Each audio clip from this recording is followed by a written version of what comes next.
The entire purpose of us having an iLog interface is that we can build additional types of logs and we can substitute them without rewriting the whole application. So for example, let's suppose that I decide to implement an email logger. So I'll have email log, which is also going to be an iLog. So we'll implement the interface. Now I'll just emulate actual email. So I'll have const string, let's say admin email. And this is going to be admin@foo.com. So this is going to be where we send the message. And here, whenever it comes to the message, I'll just write line the fact that email sent to admin email, and then the actual message. So what does this give us? Well, given that we're using a dependency injection container, let's suppose that we want to change the type of logging in the entire application.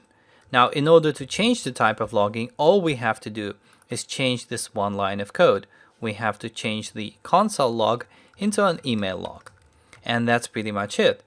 And now what happens is if you execute this, the entire application, whenever it actually requires an iLog, it's using an email log, and as you can see, we're sending emails whenever something actually changes.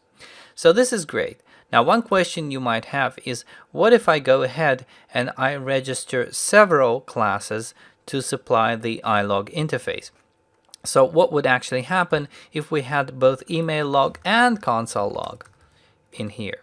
Now, this is a bit of a tricky situation, and the way Artifact deals it by default is it simply looks at the last component which satisfies a particular interface, and that is your registration. So now, even though I've registered both email log and console log, you're only going to get the ordinary console log because that's the one that came last. So you see we have just ordinary console output.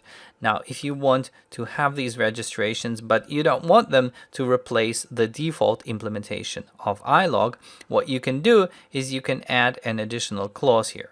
So remember, we added the as self clause so that the components themselves, the actual classes, would be registered in addition to the interface. But what you can do is you can add something else. You can add the clause to preserve existing defaults. So what does this do? Well, if you think about it, at this line, at the first line where you do the first register type, you're specifying that whenever somebody wants an iLog, you should give them an email log, and that becomes the default. Now, typically, Artifact will change that default to something else on the next line unless you call preserve existing defaults. In this case, the email log is still the default, and it's still the one that's going to be used whenever somebody wants an iLog. So let's execute this. And as you can see, we are back to sending emails instead of using the console log. So even though we registered the console log as an iLog in addition to the email log, we're not using it as the default implementation of iLog. Okay, one thing I wanted to point out with this as clause, which you can see here, is that you can register a type to fulfill several different services at the same time. So for example, if you had the console log, for example, implement some other interface, let's say you had an interface called iConsole, and I'll just implement this as an empty interface, iConsole. What you can do in the registration is you can essentially define that it fulfills both of those requests. So if I just scroll down, you can see that here, when we use the as, we can use it again. We can say as iConsole.